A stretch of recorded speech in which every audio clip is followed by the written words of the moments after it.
자, 오늘 하나님 말씀은 에베소서 3장 14절부터 21절까지 말씀입니다. 에베소서 3장 14절부터 21절까지 말씀. 에베소서 3장 14절부터 21절까지 말씀 우리가 같이 한 목소리로 읽도록 하겠습니다. 같이 읽습니다. 이러므로 내가 하늘과 땅에 있는 각 족속에게 이름을 주신 아버지 앞에 무릎을 꿇고 비오니 그의 영광의 풍성함을 따라 그의 성령으로 말미암아 너희 속사람을 능력으로 강건하게 하시오며 믿음으로 말미암아 그리스도께서 너희 마음에 계시게 하시옵고 너희가 사랑 가운데서 뿌리가 박히고 터가 굳어져서 능히 모든 성도와 함께 지식에 넘치는 그리스도의 사랑을 알고 그 너비와 길이와 높이와 깊이가 어떠함을 깨달아 하나님의 모든 충만하신 것으로 너희에게 충만하게 하시기를 구하노라. 우리 가운데서 역사하시는 능력대로 우리가 구하거나 생각하는 모든 것에 더 넘치도록 능히 하실 이에게 교회 안에서와 그리스도 예수 안에서 영광이 대대로 영원 무궁하기를 원하노라. 아멘. 몇 년 전에 정종기라는 화가의 한 개인 전시회가 화제가 됐던 적이 있어요. 그 전시회의 주제가 토크, 대화였습니다. 대화. 어떤 그림들이 전시되었을까요? 우리는 이런 그림들을 예상해요. 도란도란 서로 이야기하는 모습, 열띤 토론을 벌이는 모습. 그런데 이런 우리들의 예상이 완전히 빗나가요. 전시된 그림들의 대부분이 사람의 뒷모습이었어요. 표정을 알 수 없는 한 여인의 뒷모습, 무너진 철교를 한없이 바라보는 한 여인의 뒷모습. 뭔가 주제와는 맞지 않아 보입니다. 그런데요, 이 전시회가 사람들로부터 많은 공감을 받았어요. 사람들은 왜 이 그림들을 보며 공감했을까요? 드러나지 않는 얼굴 표정, 왠지 쓸쓸해 보이는 그 뒷모습, 허전하고 공허감에 빠져 있는 것 같아 보이는 그 그림 속 사람들의 뒷모습을 보면서 사람들은 마치 자기 자신을 보는 것과 같았던 겁니다. 마치 자기 자신을 보는 것과 같았던 거예요. 오늘날 사람들이 많이 겪고 있는 증상 중에 하나가 바로 공허감입니다. 공허감. 사전은 공허감에 대해서 이렇게 정의해요. 보람이 없거나 외롭고 허전한 상태. 보람이 없거나 외롭고 허전한 상태. 여러분은 어떠세요? 혹시 여러분도 공허감을 느끼고 계십니까? 사는 게 보람이 없게 느껴지고 이상하게 외롭게 느껴지고 또 허전합니까? 참 이상하죠? 우리는 이 SNS를 통해서 더 많은 사람들과 소통을 해요. 더 많은 정보들을 얻게 되었고 과거보다는 훨씬 더 많은 일을 합니다. 그런데 우리 안에 있는 공허감은 더 커져가요. 무언가 채워지지 않는 마음속의 빈 공간이 점점 커져가고 있다는 거예요. 그런 면에서 오늘 본문은 우리에게 아주 큰 도전을 줍니다. 앞서 에베소서 3장 8절에서 바울은 이렇게 말합니다. 모든 성도 중에 지극히 작은 자보다 더 작은 나에게 이 은혜를 주신 것은 측량할 수 없는 그리스도의 풍성함을 이방인에게 전하게 하시고, 측량할 수 없는 그리스도의 풍성함. 바울은 고백해요. 측량할 수 없는 그리스도의 풍성함이 저에게 주어졌습니다. 그것 전하는 겁니다. 측량할 수 없는 그리스도의 풍성함이 저에게 주어졌습니다. 지난주에도 말씀드렸듯이 지금 바울은 마메르티네라는 지하 감옥에 수감되어 있는 상태입니다. 당대의 가장 악명 높은 지하 감옥이에요. 모든 것이 부족합니다. 자유가 부족하고 지하 2층이에요. 신선한 공기가 부족해요. 먹을 것도 부족합니다. 자신의 몸을 따뜻하게 해줄 옷도 부족해요. 그런데 그 부족한 상황 속에서 그가 고백하고 있어요. 측량할 수 없는 그리스도의 풍성함이 나에게 주어졌습니다. 저는 모든 것이 부족한 상황이지만 나의 삶은 풍성합니다. 이렇게 고백하고 있는 거예요. 너무 아이러니하지 않습니까? 우리는 풍성함 속에서 공허함을 말하는데 그는 부족함 속에서도 풍성함을 말하고 있어요. 우리는 모든 것이 풍성함 속에서도 자꾸 공허하다 그래요. 그런데 그는 그 부족함 속에서도 풍성함을 노래합니다. 어떻게 이런 일이 가능하게 되었을까요? 오늘 본문을 통해서 그 비결을 배우는 시간이 되었으면 좋겠습니다. 여러분, 여러분의 삶이 풍성해지기를 원하십니까? 풍성한 삶을 살고 싶으세요? 풍성한 삶 살고 싶지 않으세요? 다시 한번 물어볼게요. 풍성한 삶을 살고 싶으세요?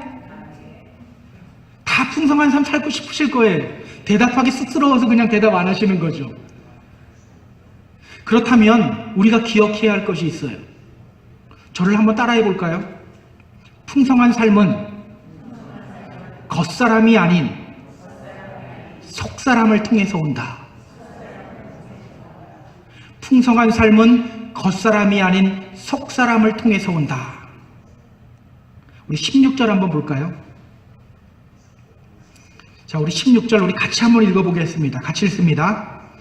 그의 영광의 풍성함을 따라 그의 성령으로 말미암아 너희 속사람을 능력으로 강건하게 하시오며. 오늘 바울이 에베소 교인들을 위해서 하나님께 무릎을 꿇고 간절하게 기도하는 것이 있어요. 그렇게 그들의 풍성한 삶을 위해 기도하며 그는 하나님께 간구합니다.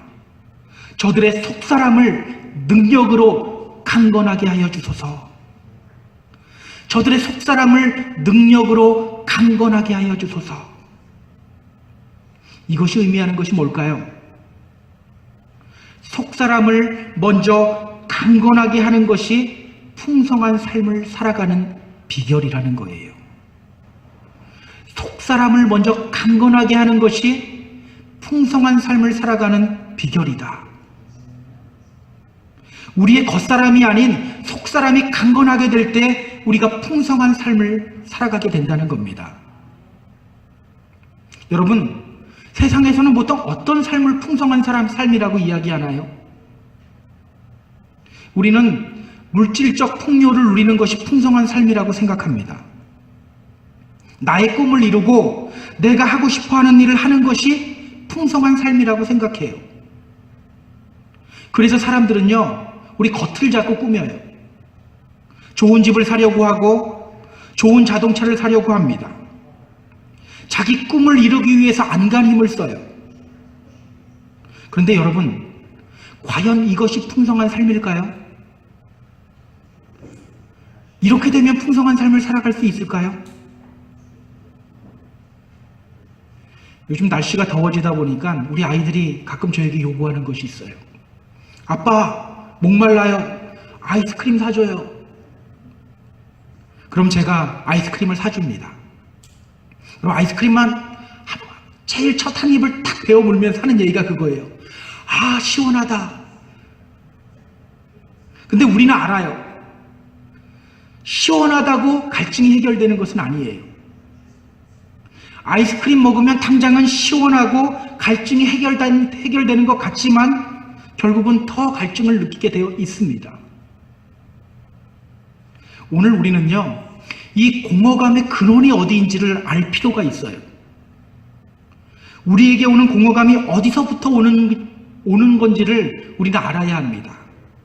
그래야 문제를 해결할 수가 있어요. 그렇다면 여러분, 공허감은 어디서부터 올까요? 우리 공허감을 느낄 때가 있잖아요. 그 공허감은 어디서부터 오는 걸까요? 여러분, 보통 언제 공허감이 옵니까? 할 일 없고 바쁘지 않을 때 공허감을 느낍니까? 그렇지는 않잖아요. 직장에서 열심히 일하고 또 가정에서 아이들을 양육하며 바쁘게 살아가요. 그런데 어느 순간 공허감이 밀려올 때가 있어요. 그때가 언제입니까? 이런 생각이 들 때더라고요. 내가 그래도 학교 다닐 때는 공부도 곧잘 하고 내가 그래도 이 정도는 배웠는데 내가 그래도 이런 재능이 있는데 내가 지금 고작 이런 일이나 하고 있어야 돼? 이런 생각이 밀려오는 순간 삶이 허무해지고 공허해져요. 내가 저한테 해준 것들이 있는데 나한테 이렇게 대해? 이렇게 겉으로 보이는 것에 집중할 때 우리에게 공허감이 와요. 맞습니다. 여러분, 공허감의 근원은요, 겉사람을 주목하는 것에서부터 와요. 겉사람에 주목할 때 우리에게 공허감이 와요. 이렇게 공허감을 느끼는 사람들에게 또 자연스럽게 나타나는 증상이 있죠. 겉모양을 다른 것으로 치장하려고 합니다. 돈이나 물건으로 마음속에 허전함을 채우려고 해요. 쇼핑의 재미로 허전함을 채우려고 해요. 때로는 지식의 양으로 사람들에게 인정받으면서 그 인정받는 걸로 나의 허전함을 채우려고 해요. 그런데 여러분, 그렇다고 풀립니까? 그렇다고 풀릴까요? 이렇게 살아가는 사람들을 향해 하나님은 이렇게 말씀하셔요. 학개 1장 6절에서 이렇게 말씀하십니다. 너희가 많이 뿌릴지라도 수확이 적으며 먹을지라도 배부르지 못하며 마실지라도 흡족하지 못하며 입어도 따뜻하지 못하며 일꾼이 삭슬 받아도 그것을 구멍 뚫어진 전대에 넣음이 되느니라. 절대로 다른 것들로는 채워지지 않는다는 겁니다. 아무리 겉모습이 풍요하게 보일지라도 실제로는 풍요한 삶을 살아가지 못하게 된다는 거예요. 때문에 우리가 힘써야 할 것은 우리의 속사람에 집중하는 거예요. 우리의 속사람에 집중하는 것. 그런데 여러분, 그거 아세요? 우리가 믿음 생활 하는데도 공허함 느낄 때가 있어요. 세상 일이 아니라 하나님 일 하는데도 공허감을 느낄 때가 있어요. 분명 주님의 이름으로 무언가를 하는데 공허감이 올 때가 있어요. 제가 이번에 그 동남부 지방 수련회를 갔다가 목사님들하고 이런저런 이야기를 하다가 듣게 된 이야기예요. 작년에 저희 지방에서 페루로 선교를 갔던 적이 있어요. 그때 저희 교회에서도 조금 도왔던 기억이 있습니다. 그때 감리사님이 지방에 있는 장로님들에게 선교를 위해 선교 헌금을 요청했던 적이 있어요. 그런데 어느 교회의 한 장로님이 그 편지를 받고 고민하기 시작하는 거예요. 당시 사업이 잘 안 돼서 힘든 상황이었던 거예요. 결국은 선교 헌금을 하지 못했어요. 그런데 얼마 후에 그분이 운영하는 사업체 하나가 문을 닫게 됐어요. 그때 그분이 이런 생각을 해요. 내가 장로임에도 불구하고 그때 그 선교 헌금을 하지 않아서 하나님이 나에게 이렇게 벌을 주는 거구나. 그래서 벌 주는 겁니까? 그건 모르겠어요, 저도. 그런데 이런 생각이 들어오고 나니까 너무 힘들어지는 거예요. 그것 때문에 혼자 끙끙 앓다가 결국은 교회를 잠시 나가는 일까지 벌어졌어요. 이 목사님의 말에 의하면요, 이분은 원래 절대 그럴 것 같지 않은 분이었다라는 거예요. 정말 착하고 순수하신 분이었대요. 교회를 섬기는 일에는 늘 자기 일처럼 앞장서시는 분이었대요. 근데 그렇게 모범이 되던 분이 잠시 교회를 떠났다라는 그리스도를 그리스도의 몸된 교회를 위해서 열심을 다하고 예수의 이름으로 믿음의 성도들을 섬기고 또 나의 소중한 시간을 헌신함에도 불구하고 허무해질 때가 있어요. 공허한 경우가 있어요. 그렇다면 그 이유는 뭐라는 거예요? 그리스도의 이름으로 말하고 그리스도의 이름으로 봉사를 하고 헌신을 함에도 불구하고 내 안에 이상하게 공허하고 허전하고 외로움을 느낀다면 그 이유가 무엇입니까? 앞에랑 비교해서 보면 돼요. 겉사람에 집중하고 있다는 증거라는 거예요. 속사람이 아닌 겉사람에도 주목하고 있기 때문에 그런 증상이 나오는 거라는 거예요. 여러분, 이 장로님에게 왜 이런 일이 발생했습니까? 장로라는 타이틀, 즉 장로라는 겉모습에 집중했기 때문이에요. 여러분, 헌금은 은혜로 하면 되는 거예요. 장로라는 타이틀 때문에 헌금할 필요가 절대 없어요.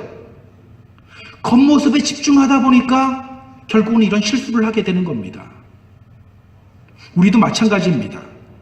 우리가 아무리 순수하고 착하고 주님의 이름으로 뭔가를 한다고 할지라도 겉사람에 주목하는 순간 공허감을 피할 수가 없게 됩니다. 그래도 내가 믿는 사람인데 남들에게 이런 모습을 보여야지.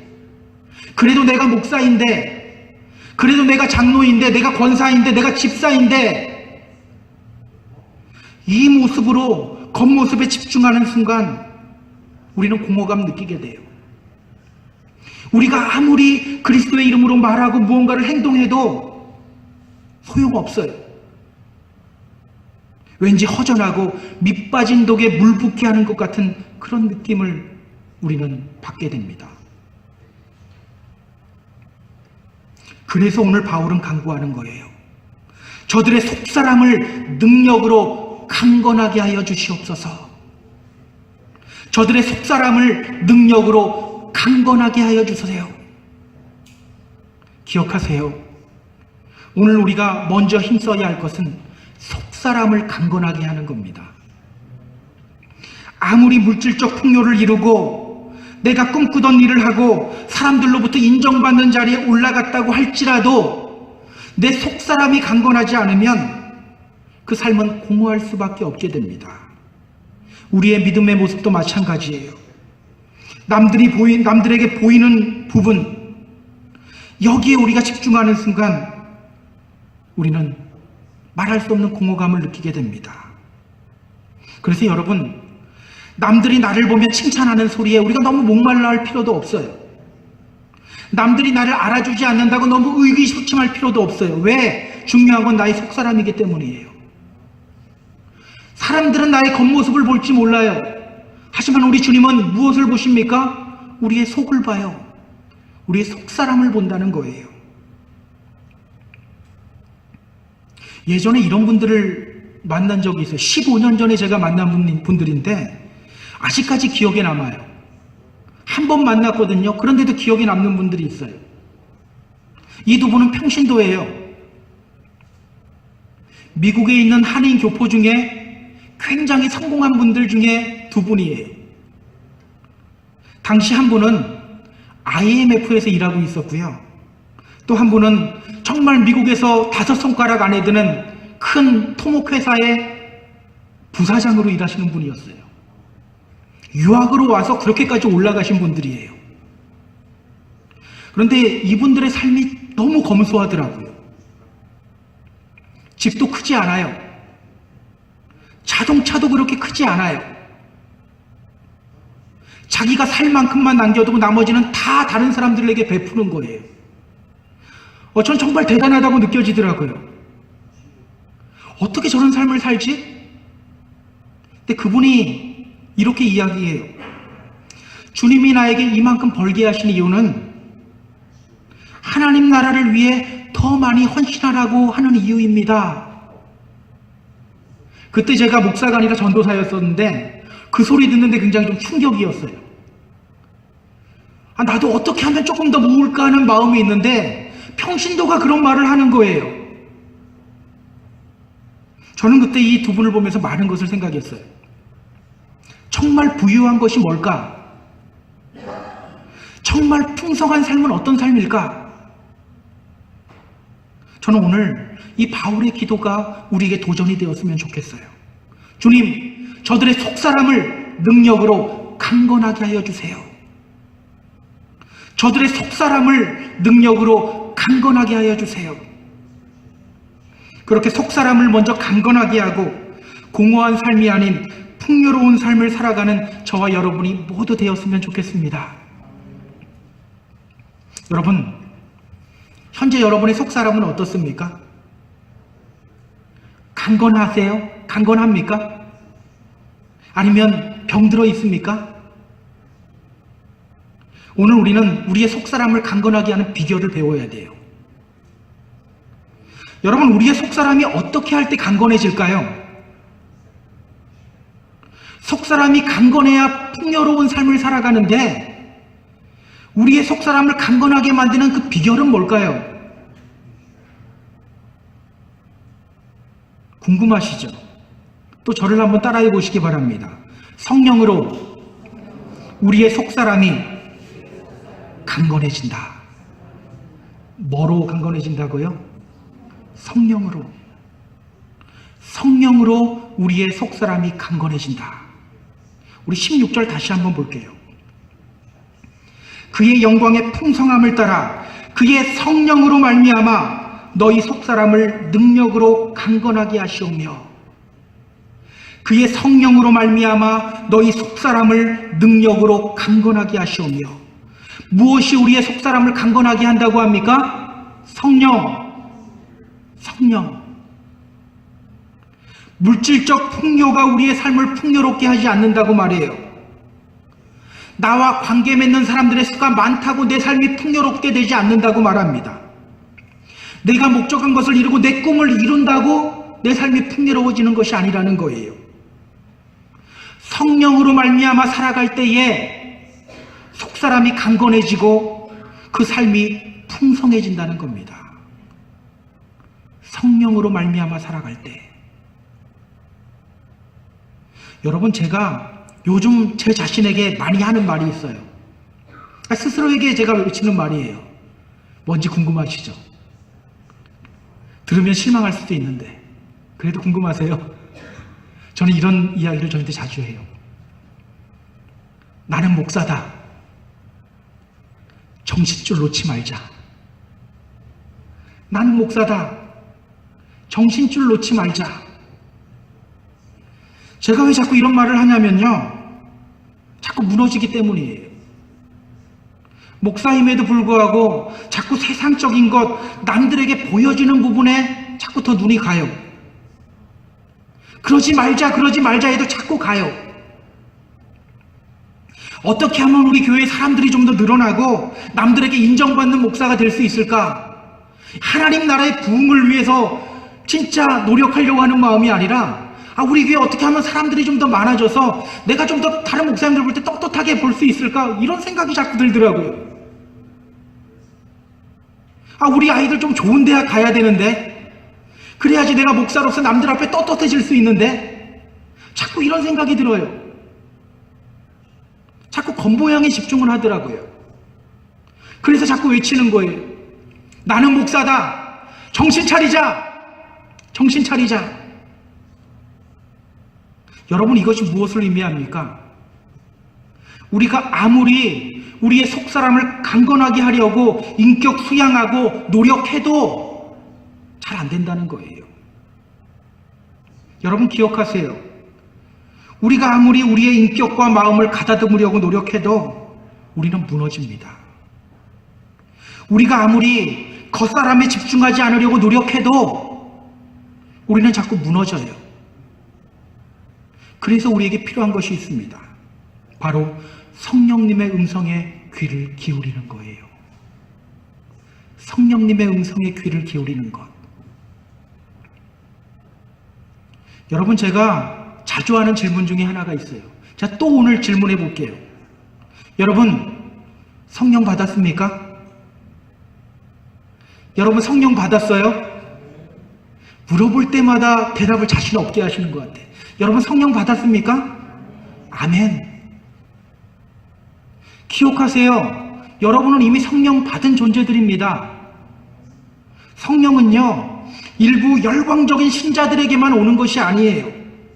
십자가의 복음을 믿고 예수 그리스도를 주님으로 받아들이는 그 신앙 고백을 한 그 사람 안에는 이미 성령님이 임재하시고 계셔요. 고린도전서 12장 3절은 말합니다. 그러므로 내가 너희에게 알리노니 하나님의 영으로 말하는 자는 누구든지 예수를 저주할 자라 하지 아니하고 또 성령으로 아니하고는 누구든지 예수를 주시라 할 수 없느니라.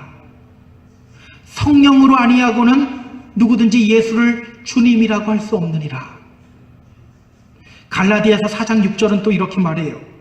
하나님이 그 아들의 영을 우리 마음 가운데 보내사 아바, 아버지라 부르게 하셨느니라. 하나님이 그 영을 우리 마음 가운데 보내사 아바, 아버지라 부르게 하셨나이다. 또 로마서 5장 5절은 말합니다. 우리에게 주신 성령으로 말미암아 하나님의 사랑이 우리 마음에 부은바됨이니. 여러분, 예수님을 향해 주님이라고 하시죠?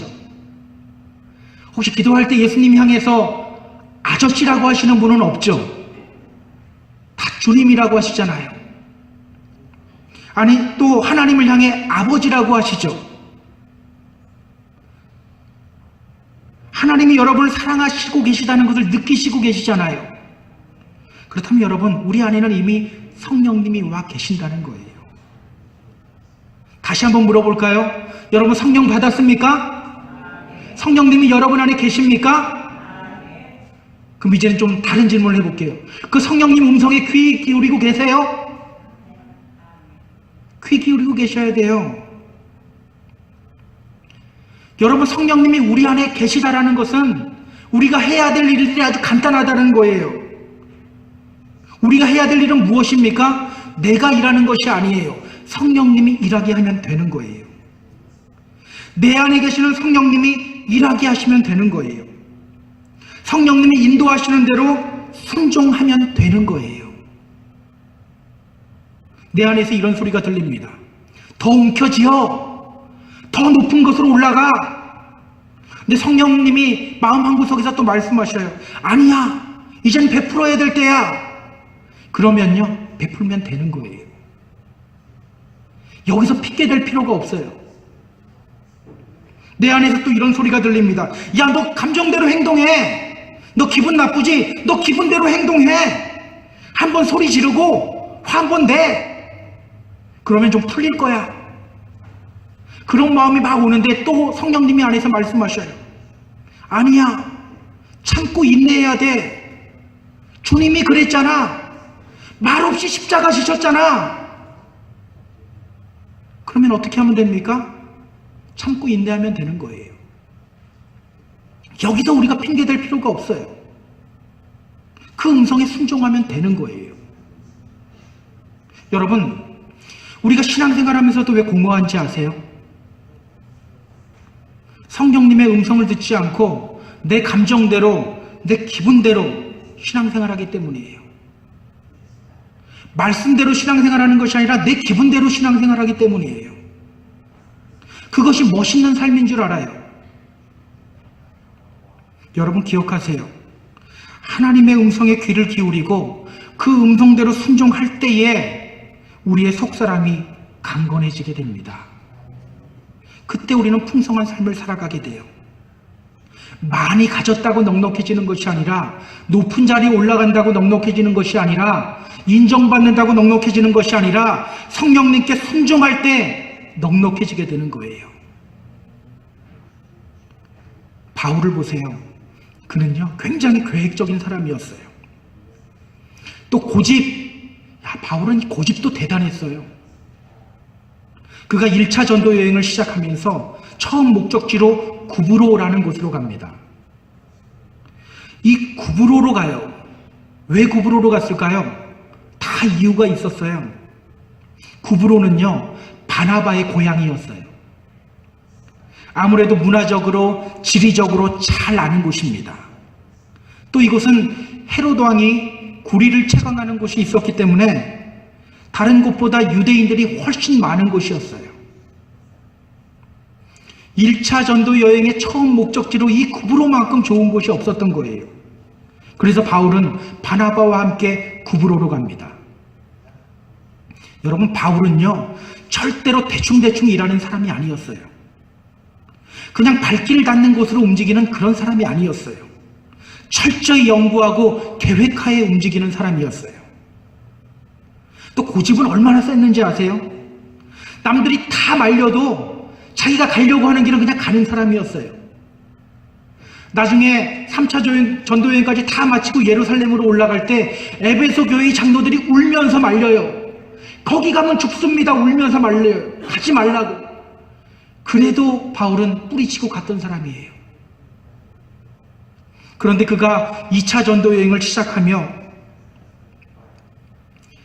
소아시아를 전도하려고 할 때 그는 하나님의 간섭하심을 경험해요. 성경은 이렇게 말해요. 성령이 아시아에서 말씀을 전하지 못하게 하시거늘, 성령이 아시아에서 말씀을 전하지 못하게 하시거늘. 여러분, 이때 바울이 얼마나 힘들었을까요? 바울이 고집이 센 사람이 아니라면 별로 힘들지 않을 수도 있어요. 철저하게 계획했던 사람이 아니라면 힘들지 않을 수도 있어요. 근데 바울은 철저하게 계획하에 움직이는 사람이었어요. 그 고집 못 꺾는 사람이었어요. 그런데 하나님의 간섭하심이 있는 거예요. 얼마나 힘들었을까? 그런데 그는요, 일단 자기 계획 내려놔요. 자기 고집 내려놓습니다. 기도하며 성령님의 음성을 들어요. 그때 어떤 환상을 보게 됩니까? 마케도냐 사람이 와서 자기를 도우라는 환상을 보게 돼요. 그리고 도착한 곳이 바로 빌립보입니다. 나중에 바울이 빌립보서를 쓰면서 이렇게 말해요. 내가 너희를 생각할 때마다 감사하며 간구할 때마다 너희 무리를 위하여 기쁨으로 항상 간구함은 너희가 첫날부터 이제까지 복음을 위한 일에 참여하고 있기 때문이라. 그렇게 그는 아름다운 복음의 열매를 보게 돼요. 사랑하는 펜사콜라 한인교회 성도 여러분, 어떤 삶을 살고 싶습니까? 허전하고 공허한 삶입니까? 아니면 풍성하게 채워주시는 하나님으로 말미암아 풍성한 삶을 살아가고 싶습니까? 하나님의 음성에 귀 기울이시기 바랍니다. 내 감정대로, 내 기분대로 말하고 행동하기 전에 그 자리에 서서 하나님의 음성을 한번 들어보세요. 성령님의 음성을 들어보세요.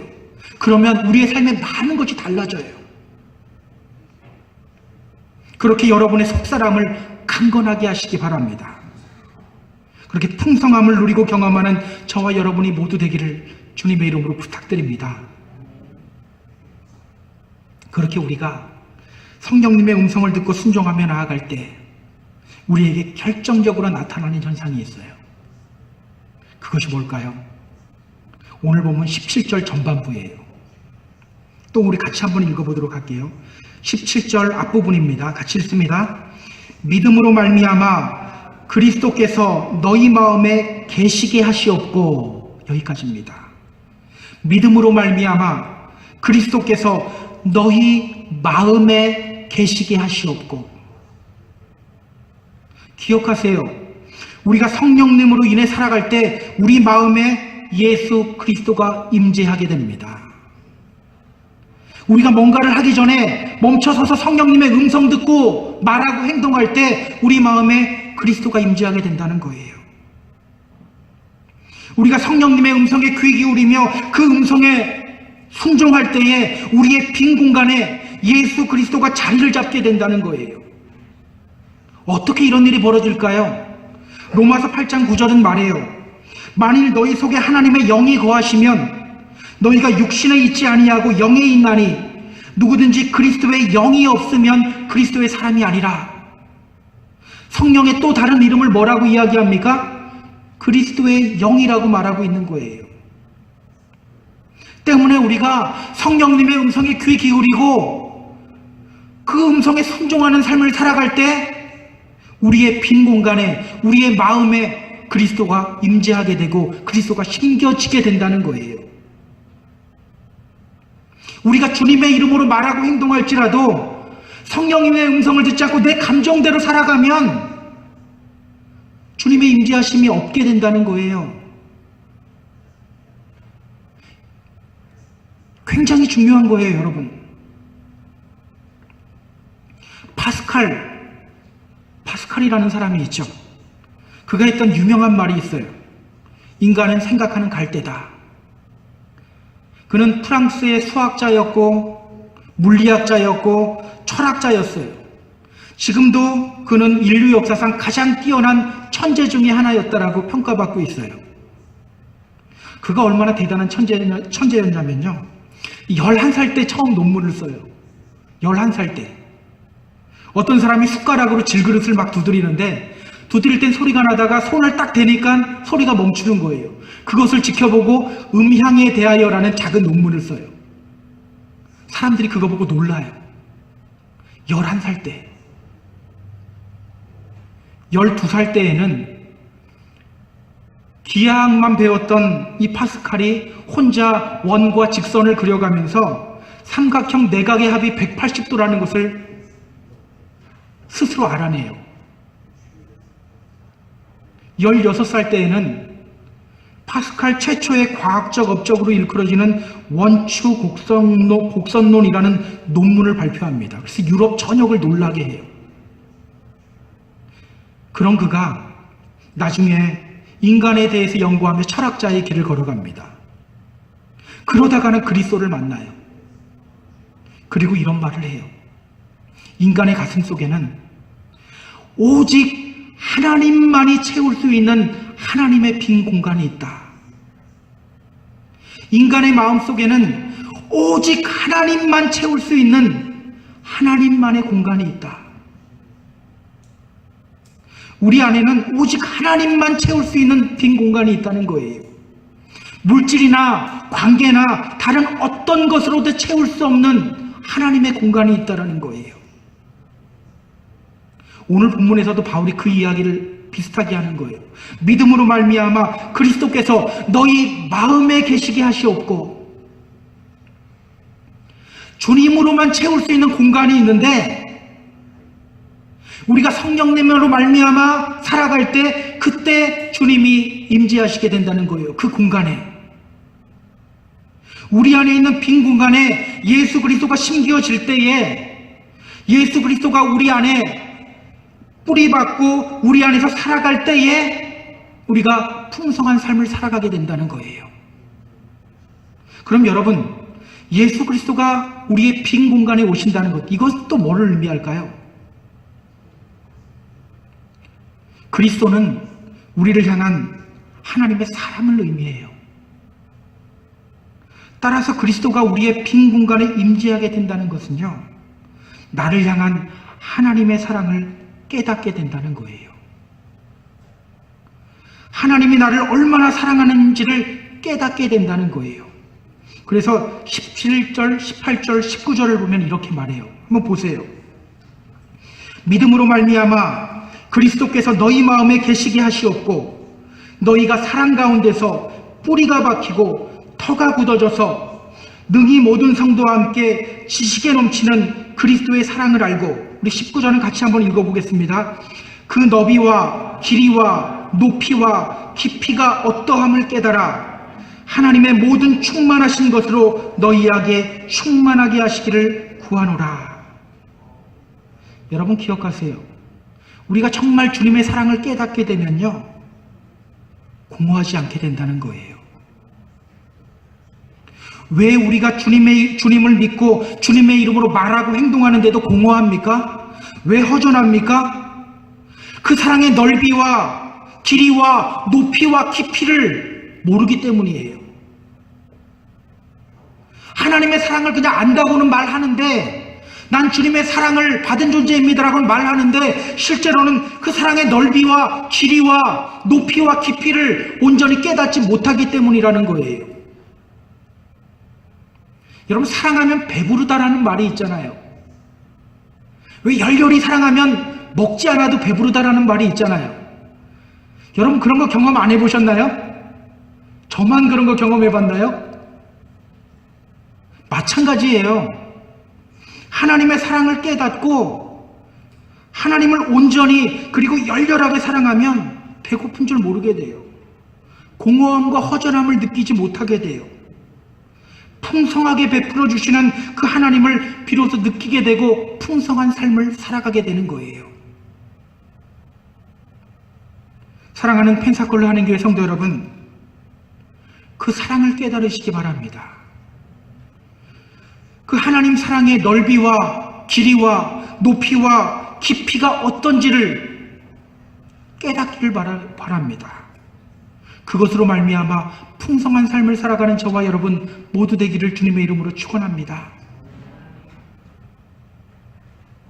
파스칼이 죽은 후에 그의 옷에서 메모가 발견됐어요. 양피지에 깨끗이 써서 자신이 입고 다니던 옷 안에 바늘로 꿰맸어요.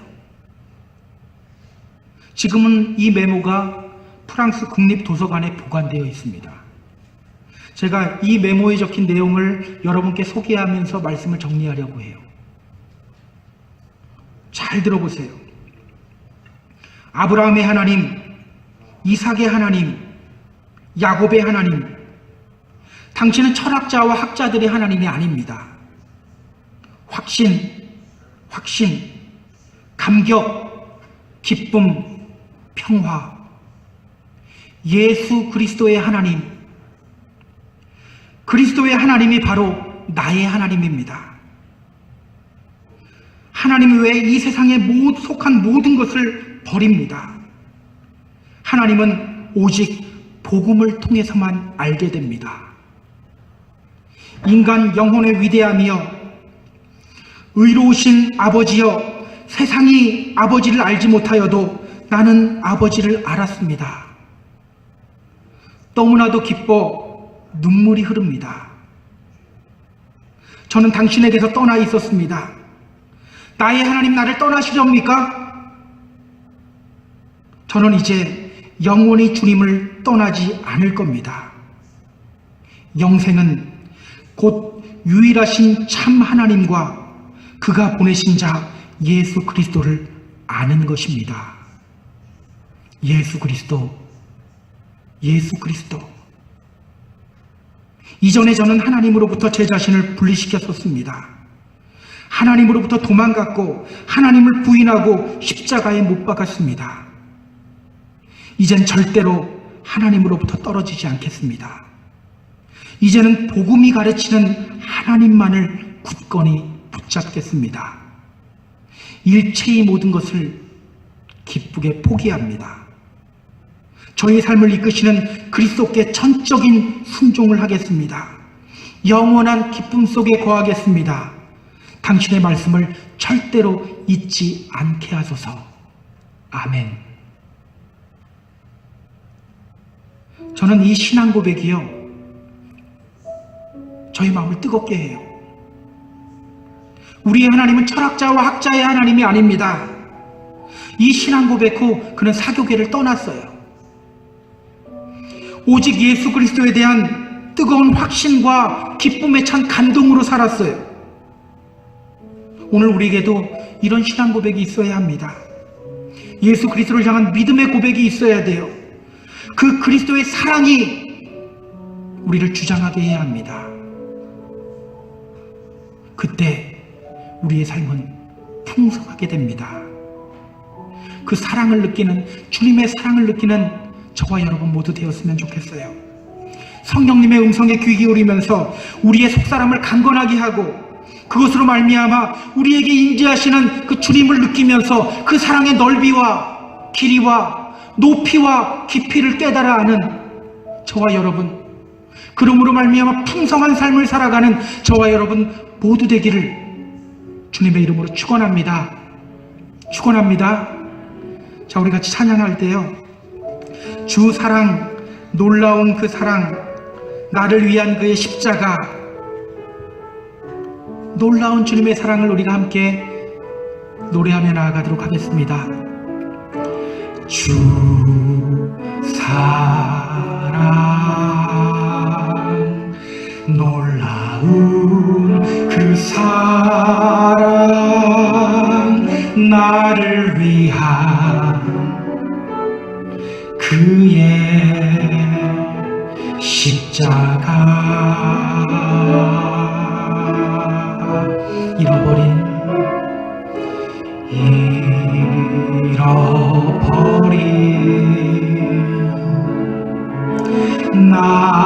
나를 찾아 이 땅 위에 오신 나의 예수, 놀라운 주의 사랑, 놀라운 주의 사랑, 내 맘에 가득 넘치네. 그 사랑 나를 새롭게 해. 놀라운 주의 사랑. 우리 다시 한번 찬양합니다. 주 사랑, 주 사랑, 놀라운 그 사랑, 나를 위한 그의 십자가.